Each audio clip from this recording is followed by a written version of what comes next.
नमस्कार मित्रांनो मित्रांनो आता आलेलो आहे आंबेगाव तालुक्यातील आदर्श गाव कुरवंडी या गावामध्ये. मित्रांनो, कळमजाई यात्रेचा उत्सव येत्या 22 तारखेला भव्य 2020 बैलगाडा शर्यत कुरवंडी या घाटामध्ये होणार आहे. आज घाटात आलेलो आहे. घाटाचं कामकाज अंतिम टप्प्यात आलेले. आज आपल्याला यात्रा कमिटी इथं भेटलेली आहे. यात्रेचं आयोजन नियोजन गाडा मालकांसाठी काय नियमावली ह्या व्हिडिओच्या माध्यमातून आपण पाहणार आहे. तर चला या व्हिडिओला सुरुवात करूया.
पाहुणा नमस्कार. नमस्कार. परिचय द्या पहिल्यांदा तुमचा. मी जितेंद्र सीताराम माळुंजे, माजी पंचायत समिती सदस्यांनी एक काडा मालक आहे.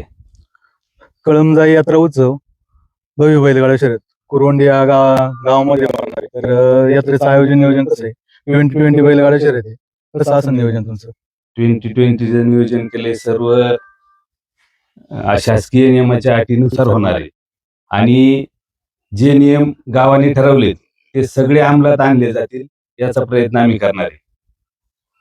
गावामध्ये सगळ्यांच्या विचारानं कळमजाई यात्रा उत्सवच्या निमित्तानं विशाल भाऊ तोत्रे युवा मंच यांच्या संयुक्त विद्यमानं ही यात्रा संपन्न होती.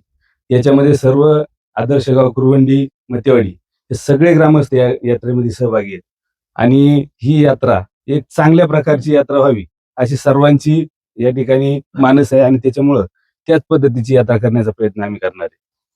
कशी यात्रेची रूपरेषा कशी असणार आहे? यात्रेची रूपरेषा ही टोकन पासून मग गाडा रॅग मध्ये घालण्यापासून असन, गाडी नंबर प्रमाणे घेण्यापासून असन, घाट लावणे, पुढं आळ्याची जी व्यवस्था आहे ती पण चांगल्या पद्धतीची होणार आहे आणि सगळं करत असताना सर्व गाडा मालकांना न्याय सारखा मिळेल आणि नियमामध्ये यात्रा होईल याचा प्रयत्न आम्ही करणार आहे. किती गाडा मालकांना प्राधान्य दिले? या ठिकाणी आम्ही 160 गाडा मालकांना प्राधान्य दिलेले आहे. 160 गाडे या धावपट्टीवरून पाळणार आहे. 61वा सुद्धा गाडा या ठिकाणी पाळणार नाही. याची संपूर्ण ग्रामस्थ आणि यात्रा कमिटी याची जबाबदारी घेते. बक्षिसाचं स्वरूप कसं आहे? बक्षीस 2020 असल्यामुळं पहिल्या नंबरला 1 लाख आणि द्वितीय क्रमांकाला 75,000 रुपये, फायनल साठी पहिल्या क्रमांकासाठी 61,000 रुपये, दुसऱ्या क्रमांकासाठी 51,000 रुपये, तिसऱ्या क्रमांकासाठी 41,000 रुपये, चौथ्या क्रमांकासाठी 35,000 रुपये, पाचव्या क्रमांकासाठी 31,000 रुपये, सहाव्या क्रमांकासाठी 25,000 रुपये, सातव्या क्रमांकासाठी 21,000 रुपये, आठव्या क्रमांकासाठी 15,000 रुपये, 10,000 रुपये, नंतर 9,000 रुपये, 7,000 रुपये आणि प्रत्येकी 5 अशी 15 बक्षीस आहेत. धावपट्टीचं काम किती दिवसापासून चालू होतं? कसं आहे नियोजन धावपट्टी आणि आळ्याचं? आत्ताच आमची यात्रा झाली पाठीमागच्या काही दिवसामध्ये, त्याच्यामुळं या धावपट्टीचं काम पुन्हा एकदा नव्याने सुरू केलेलं आहे. याच्यामध्ये आम्ही धावपट्टी संपूर्ण पुन्हा खोदून पुन्हा लेवल करून पाणी मारून आता या ठिकाणी प्रेस करण्याच्या याच्यावरती आलेली आहे. प्रेस करून झाली की आळ्याची व्यवस्था व्यवस्थिशीर करून नंतर मग बाकीचे घाट लावण्याचं काम होईल. किती आहे धावपट्टी घाटाची तरी अंदाजे? अंदाजे धावपट्टी तशी आमची संपूर्ण मोजली तर 435 फूट आहे, परंतु घाट हा लावताना आम्ही 425 फूट लावणार आहे. काटा 12 सेकंद. काटा 12 सेकंदसाठी 12 आणि 12.5 साठी काटा राहील. रॅकचं नियोजन कसं राहील रॅकचं? रॅक मध्ये आपण जसं प्रत्येक ठिकाणी पाहतो की गाडा मालक वेळेत येत नाही आणि वेळेत न आल्यामुळे नंतर तो पुढे जाऊन त्रास करतो आणि गाडा मालकाची चुकी होत असती आणि आयोजकांवरती नंतर त्याचं खापर फोडलं जातं. परंतु आम्ही सकाळी 8 वाजता घाट चालू करणार आहे. 8 नंतर 1 ते 10 हे जे टोकन दिलेले आहेत त्याप्रमाणेच गाडे पहिल्या टोकन पासून शेवटच्या 60 नंबर टोकन पर्यंत 160 नंबर टोकन पर्यंत ते गाडी टोकन पद्धतीने पळवले जातील. परंतु एखादा गाडा समजा चुकूनच मागे पुढे झाला तर तो फक्त 10 नंबर पर्यंत, उदाहरणार्थ 1 ते 10 मधला 8 नंबरचा गाडा हा त्या ठिकाणी हजर राहिला नाही तर तो 16 नंबरच्या पर्यंतच त्याला संधी आहे. 17व्या नंबरला तो आला तर त्याचा विचार आमची कमिटी करेल नंतर. लाईव्ह प्रेक्षेपण कोणत्या चॅनलवर असेल? अखिल भारतीयच्या प्रेक्षेपणातून हे लाईव्हचं सगळं हे होणार आहे, प्रेक्षेपण होणार आहे सगळं. कांड्याची आट किती राहील? कांड्याची आट 70 फुटाची राहील. कांड्याला पण बहुतांश लोक आपण पाहतो यात्रेमध्ये असं करतात की खुणाच्या पुढे जातात आणि गाडा पुकारत तोपर्यंत चौथा बैल आल्यावरती हळूहळू पुढे घ्यायचा प्रयत्न करतात. वारंवार अनाउन्सर सांगत असतात, ग्रामस्थही सांगत असतात, आयोजक सांगत असतो की गाड्याचं कांड तुम्ही पाठीमागे घ्या. परंतु जर असं या ठिकाणी आढळून आलं 70 फूट ठेवलेले कांडे, 60 आणि 50 फूट नाहीये, गाड्याचं कांड जर 70 फुटाच्या पुढे गेले, पुढचे पाय हे 70 फुटाच्या खुणेच्या पाठीमागेच पाहिजेत. मग तुम्ही फुटभर मागे जरा अगोदर, नाही तर मग त्याच्या पुढे गेलं तर आम्ही त्या ठिकाणी एक वेगळी अंमलबजावणी केलेली आहे. त्या ठिकाणी खुणेवरती एक मुलगा एक झेंडा घेऊन बसणार आहे आणि जर त्याचं सांगून ऐकलं नाही, कांड पाठीमागे घेतलं नाही, खुणेवर ठेवलं नाही तर तो झेंडावरती करून त्या ठिकाणी इशारा करणार आहे. त्याचं लाईव्ह मध्ये पण येईल आणि आम्हाला सर्वांना पण कळेल की हा गाडा त्यांनी सांगून सुद्धा ऐकलेलं नाही. मग त्याला बक्षीस पात्र ठेवायचा की नाही ठेवायचा, शक्यतो आम्ही बक्षीस पात्र तो गाडा धरणार नाही. एवढं आम्ही त्या कांड्याच्यासाठी करणार. एखाद्या गाड्याचा सपोज प्रॉब्लेम आला, जर बैल वगैरे सुटून गेला वगैरे, तर त्याच्यावर कसं हे करणार? ते काय आहे, बहुतांशी गाडा आणल्याच्या नंतर कोणाची बैल पळून जातात, वळून जातात, इथून घड्याळ लागल्यानंतर त्याचं सेकंद हे चालू झाले, मग तो मध्ये वळाला किंवा मध्ये पाठीमागे फिरला, त्याचा काय प्रॉब्लेम आला तर तो गाडा पुन्हा आम्ही शर्यतीत घेणार नाही. त्याचं विश्लेषण आमच्या सातगाव पठाराचं भूषण आणि जे बैलगाडा क्षेत्रामध्ये त्यांचं नाव लौकिक आहे, प्रत्येक वेळेला आम्हाला त्यांचं सहकार्य असतं. जयसिंग शेठ, अजून राहिलेल्या काही प्रश्नांची उत्तरं तुमच्या, जयसिंग शेठ या ठिकाणी आमच्या यात्रा कमिटीचे तसे फाउंडर मेंबरच आहेत, त्यामुळं ते सगळे उत्तरं या ठिकाणी तुम्हाला देण्याचा प्रयत्न करतील. जयसिंग शेठ नमस्कार. नमस्कार. आंबेगाव तालुक्यात कुरवंडी या ठिकाणी 2020 यात्रेचं नियोजन आहे, तर कसं राहील? गाडा मालकांना काय नियमावली राहील आपल्या? गाड्यावाला नेमावली आम्ही एक त्याचा छोटा ड्रॉप बनवणार आहे. आज संध्याकाळी तो आम्ही व्हायरल करणार. आणि ही यात्रा तसं पाहिलं तर कळमजाई यात्रा उत्सवाने आमच्या सर्वांच्या जीवाभावाचे आदर्श सरपंच विशाल भाऊ तोत्रे युवा मंचच्या वतीनं ही यात्रा संपन्न करण्याचा संकल्प आम्ही वेळेश्वरला स्मरून या ठिकाणी केलेला आहे. या यात्रेच्या नियमाटीचा एक ड्राफ्ट तयार होईल. ड्राफ्टमध्ये काय काय नियमाटी असतील, इतर यात्रेमध्ये नियमाटी टाकल्या जातात, अंमलबजावणी करेक्ट होत नाही. या यात्रेमध्ये गावानी कमिटीनं मला विश्वासू सहकारी म्हणून या ठिकाणी समाविष्ट करून घेतलेला आहे. सेकंड माईक हा जवळजवळ माझ्याकडेच असणार आहे आणि पंचायत समिती सदस्य जितेंद्र वाणजींच्याकडे असणार आहे. ह्या नियमाटीमध्ये जे टोकन कार्ड दिले असतील 160च गाड्या धावपट्टी पळतील. माझी सगळ्या गाड्या मालकाला विनंती, संध्याकाळी सुद्धा गाड्या मोजा, दुपारी गाड्या मोजा, 160च गाड्या धावपट्टीवरून पळतील. 61वा गाडा धावपट्टीवरून अजिबात पळणार नाही. गाडा सुरू झाल्याच्या नंतर निशाण धारक आणि घड्याळाचं काम करणारे जे कोणी व्यक्ती असतील त्यांना सक्त सूचना आहेत. खुनाच्या पुढून 4 बोट जरी गाडा पुढे राहिला, चाक पुढे राहिलं, घड्याळ लावायचं नाही. वरती निशाणाच्या बरोबर 425 फुटावर आमना सामने 2 खुणा आहेत. 2-2 फुटावर आम्ही तिथं भंडाराच्या खुणा करणार आहेत. बरोबर आखावर निशाण आलं, गाडा आला, बरोबर निशाण टाकायचं. जे होईल ती घड्याळातली प्रक्रिया गाड्या मालकाने बघायची, उड्या मारायच्या. नंबर 3, तुमचा गाडा. तुम्ही बैल झोपलाय सकाळी, बारी काढून घेतली, बारी टॉप पहिल्याच झाली आणि संध्याकाळी जर तुमच्या पाहुण्याला, चुलत्याला, जावायला बैल दिला, दोन्ही बाऱ्यावर फुल्ली मारली जाईल. तो गाडा इनामास पात्र नाही. दोन्ही बाऱ्या बाद केल्या जातील. ही सक्त अंमलबजावणी होणार म्हणजे होण्यात कुठलाही फेरबदल होणार नाही. 9 वाजता आम्ही तसं 8 वाजता गाठ चालू करणार असे एक क्लिप व्हायरल केलेली आहे. पहिल्या घोड्यांच्या शर्यती होतील. 5 घोड्या, त्यालाही सुद्धा बक्षीस असणार आहे. 5 घोड्या झाल्याच्या नंतर टोकन क्रमांक 1 ने बैलगाड्याच्या शर्यतीला सुरुवात होईल. सुरुवात झाल्याच्या नंतर गाड्यावाल्यांना त्या अगोदर आम्ही 5 मिनिटं सक्तीच्या कडक नियमाटीचं वाचन करून त्यांच्या कानावर परत एकदा त्या नियमाटी घालणार आहे. त्याच्यामध्ये पहिली अट असणार आहे, एकदा तुम्ही धावपट्टीवरून तुमचा गाडा जुंपला, गाडा जुंपल्याच्या नंतर, गाडा सुटल्याच्या नंतर घड्याळ चालू होतं, अलाउन्सिंग चालू होती. नंतर परत गाड्या मालकाची बारी वर जाऊ, बांधणीवर जाऊ, सुटून जाऊ, झुकट तुटू, त्याला परत घड्याळ चालू झालं, परत त्याला संधी नाही, त्यांनी अपिलात सुद्धा यायचं नाही. हा नियम पहिला कडक राहील. दुसरा नियम, गाडा खुणावर, कांड पुढच्या खुणावर. अलाउन्सरला सुद्धा आम्ही सक्त ताकीद देणार आहे. या नियमाटीची अंमलबजावणी तुम्ही करायची. गाडा मालक छोटा असो या मोठा असो, पुढच्या 70 फुटाच्या खुणावर आम्ही एक सिग्नल ठेवलेला आहे. एक छोटा पाईप येईन, त्याला आम्ही एक झेंडा लावणार आहे.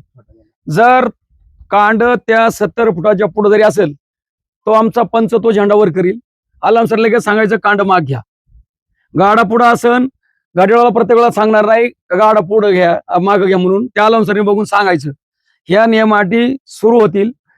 घड्याळ लागल्याच्या नंतर किती सेकंद होऊ, गाडे मालकाला पुन्हा संधी नाही. मुद्दा तिसरा, एका गाडे मालकाला दिवसभर स्वतंत्र बारी असू, जुगलबंदी असू, एका गाड्या मालकाचं एकच नाव पुकारलं जाईल. परत दुसरं नाव जॉईंट मध्ये नाही, जुगलबंदीत नाही, कसंच नाही. मी समजा माझं नाव सकाळी 9 नंबरला पुकारलं, संध्याकाळी माझी 4 बैल जर त्या बारीत असतील तर माझं नाव परत पुकारलं जाणार नाही. अलाउन्सरला सुद्धा आम्ही सक्त ताकीद करून या सूचना करणार आहे. शेवटला ज्या बाऱ्या फायनल मध्ये घ्यायच्यात त्याचं मेरिट लावलं जाईल. घाटाच्या राजापासून, हे कमिटीनं आम्ही ठरवलेले नियम आहेत, घाटाच्या राजापासून फक्त 20 बाऱ्या, 20 बाऱ्यामध्ये जे येतील ते येतील. समजा 20 मध्ये कोणाला भाग घ्यायचा नसेल मेरिट लावून, पुढच्याला संधी मिळणार नाही. 20 मध्ये जरी 5 लोक नाही आले, आम्हाला त्याशी घेणं नाही, आम्ही 15 लोकांना तो इनाम देऊ. 20 गाड्या मालकांना घाटाच्या राजापासून संधी मिळेल. मग जे उर्वरित फायनल मध्ये भाग घेतील त्यांना तो इनाम वाटला जाईल. इनाम वाटायच्या अगोदर, नाव नोंदवायच्या अगोदर गाडे मालकानं आपलं मेरिट प्रमाणे नाव नोंदवायचं. नाव नोंदवत असताना त्यांनी 2000 डिपॉझिट द्यायचं आणि गाडा झुकतावेळेस त्याला आम्ही कमिटीच्या वतीनं मान सन्मान म्हणून 100 रुपये आणि त्याचं डिपॉझिट 2000 रुपये, 2100 रुपये आम्ही त्याला परत मान सन्मानाने देणार. आणि ज्यांच्या मेरिट मध्ये आल्यात त्यांनाच फक्त संधी राहील. कोणी मध्ये आधी गाडा घेऊन आला मला इनाम देऊ नका आणि मला एक बैल टेस्ट करा, ती भानगड आमच्या इथं चालणार नाही. कारण आपल्याकडे वेळ अपुरा असणार आहे. प्रत्येकाला संधी द्यायची आणि प्रत्येकाला ही संधी मिळाली पाहिजे, हा हेतू आमच्या पंचांचा आहे. जे 20 गाडा आहेत त्यांचं सुद्धा त्यांच्या समोर पहिला कोणी सोडायचं आणि शेवटला कोणी सोडायचं, याच्यासाठी त्या 20 गाड्या मालकांच्या चिठ्ठ्या 20 गाड्या मालकांसमोर केल्या जातील स्टेजवर आणि त्यांच्याच हस्ते त्या लकी ड्रॉचं वितरण केलं जाईल. जसा टोकन क्रमांक निघल तसा गाडे मालकाला गाडा झुपावा लागल. मोठा असू, गाडा मालक छोटा असू. अलाउन्सरला सुद्धा गावाने ठरवलंय का तुम्ही सुद्धा आम्हाला खूप मोलाचं सहकार्य करायला पाहिजे. कारण गाडा उरकायचा खेळ हा बऱ्याचसा अलाउन्सरच्या हातात असतो. अलाउन्सरांनी उगाच स्वागतामध्ये जास्त वेळ घालणे अशी या वेळच्या यात्रेत तरी आमची इच्छा आहे. सोमाबाईच्या यात्रेला आम्ही खूप मान सन्मान अलाउन्सरला देतो. अलाउन्सरचं सगळं ऐकतो. यावेळेस अलाउन्सरांनी आमच्या कमिटीचं ऐकावं एवढी आमची त्यांना विनंती असणार आहे. टायमर हा 4 मिनिटाचा राहील, परंतु पहिली बारी पुकारल्याच्या नंतर निशाण पडल, घड्याळ बंद होईल, अलाउन्सर सेकंद सांगतील आणि दुसरी बारी पुकारायच्या आत टायमर चालू होईल. 4 मिनिटं आहेत ते मागच्या गाड्यावाल्यांनी वाट बघायची नाही. अलाउन्सर कवा पुकारतोय आणि कवा आमची पद सांगतोय. अलाउन्सर एकदा सेकंद सांगितलं पहिल्या बारीचं का दुसरं कांड पुढे आलं पाहिजे, टायमर त्याच वेळेला चालू होईल. टायमर होऊन गेला त्यांची बारी झाली. जर टाइम आउट झालेली बारी इनामास पात्र नाही नाही नाही, त्याला फायनलचा विषय त्याचा कसाच नाही. त्याची गाठ जर असेल तरी आपण पुकारणार. त्याला कुठलाच इनाम त्याला मिळणार नाही. फक्त झुपून दिली, टाइम आउट झालं एवढं त्याने आभार मानावा गावाचं कमिटीचं आणि आपलं शकत ऐकावा आणि आपलं स्टेजवर येऊन बसावा आणि दिवसभर त्यांनी गाडं पाहावा. आग्रह इनामाचा फायनलचा त्यांना धरायचा अधिकार अजिबात नाही. आज जे निर्णय इथं झालेत याच्यात सुधभर सुद्धा आम्ही फरक करणार नाही. फायनलला 15 बक्षीस आहे, ज्याची होईल त्याला सेपरेट दिली जाईल. त्याच्यामध्ये विभाजन किंवा वाटून किंवा दोघात हा प्रकार त्या दिवशी होणार नाही. आज सांगितल्या नियमाटी त्याच नियमाटीची दिवसभर अंमलबजावणी होईल. याची संबंधित सर्व गाड्या मालकांनी नोंद घ्या. ज्याचं पीडीएफ मध्ये नाव येईल त्यांनी आपली टोकन फी संयोजक मंडळाकडे जमा करायची. ज्याची टोकन फी येणार नाही त्याची संधी आयोजक आणि यात्रा कमिटी कोणाला देऊ शकते, तो अधिकार गाड्या मालकाला राहणार नाही. टोकन फी जमा केली तो 2020 ला पात्र राहील. गावच्या ग्रामदैवताची सोमबाबाची ज्यावेळेला यात्रा झाली त्यावेळेला लोकांना खूप आनंद असतो. हौशे गवशे सगळे बैलगाडा घेऊन येतात. सालाबाद यात्रा होती, घाट आम्ही 400 फूट लावतो आणि खूप गाड्या मालकांना उड्या मारायला संधी मिळते. सगळे आनंदित होऊन घरी जातात. परंतु ही 2020 असल्यामुळं गावानी कमिटीनं आम्ही असा निर्णय घेतलेला आहे. काय निर्णय घेतलेला आहे? गढ्याळवाला आणि निशाणवाला, घड्याळवाला आणि निशाणवाला सोमबाबाई पुढं ते निशाण आणि ते घड्याळ ठेवलं जाईल. त्याच्यावर भंडारा अर्पण केला जाईल. भंडारातून ते निशाण आणि घड्याळ उचलायचे आणि तो निर्णय पूर्ण पारदर्शक दिवसभर मग पहिल्यात 100 होऊ नाही तर 5 होऊ याच्याशी गावाला कमिटीला काही घेणं देणं नाही. ज्यांनी त्याने आपली बारी फिट करून इथे या आणि चांगला इनाम बक्षास पात्र व्हा एवढीच आमची ग्रामस्थांची कमिटीची गाडी मालकांना हात जोडून विनंती आहे. आम्हाला सहकार्य करा. टोकन शिवाय आम्ही गाडा घेणार नाही म्हणजे नाही. टोकन पद्धतीने आम्ही डिपॉझिट सुद्धा कापणार नाही. गाडा घेणारच नाही आतमध्ये. तुझं डिपॉझिट आम्हाला नको. काही गाडा मालक असे डिपॉझिट जाऊ दे पण गाडा पुढे घ्या. म्हणजे काय होतं 90 गाडा मालक 15 मध्ये आतमध्ये घुसायला बघतो 2000 सोडून देतो. मोठ्याल्या गाड्या मालकांना पैशाची थोडी किंमत कमी असती पण गरीबाला इनाम कोणी घ्यायचं त्याच्यावर आमची भांडणं होतात. गरिबाची मोठ्यावाल्यांचा गरीब गाड्या मालकांचा फरक आहे. त्याच्यामुळे कोणाचीच टोकन घ्या आम्हाला नको. जर तुझा गाडा लेट आला हात जोडून तुला विनंती आहे तुम्ही तुमची पुढच्या यात्रेची तयारी करा. या 2020 तुम्हाला संधी नाही. सगळे तरुण गावातल्या ज्येष्ठांचा आशीर्वाद घेऊन सोमबाबाईच्या दर्शनानं आणि कळमजाईच्या दर्शनानं ही सगळी मंडळी या ठिकाणी आलेत. सगळी तरुण पिढी आहे. मग गावचा सप्ताह असन, गावची यात्रा असन, सगळं सार्वजनिक कार्यक्रम अतिशय थाटामाटाने आनंदाने कुरवंडी, गठेवाडी, मतेवाडी हे सगळे मिळून खूप हातात हात घेऊन खांद्याला खांदा लावून सगळी कामं करत असतात. आणि या 2020चा सगळ्यात शेवटचा सगळ्यात मोठा आनंद लुटण्यासाठी आणि सगळ्या गाड्या मालकांना या ठिकाणी चांगला आनंद मिळावा या उद्देशानं ही 2020 भरवलेली आहे. त्याच्यामध्ये विशाल भाऊ युवा मंच या संघटनेचा फार मोठा हात आहे आणि या संघटनेनं हा पुढाकार घेतलाय. मी त्यांनाही मनापासून शुभेच्छा देतो. शंकरभाऊ माहिती तुम्ही सुद्धा या ठिकाणी आले, आमची मुलाखत घेतली, घाटाचं पाहणी केली. आम्ही तुमचाही खूप खूप आभार मानतो. हा व्हिडिओ लवकरात लवकर व्हायरल करा. माझी प्रामाणिक इच्छा आहे तुम्हाला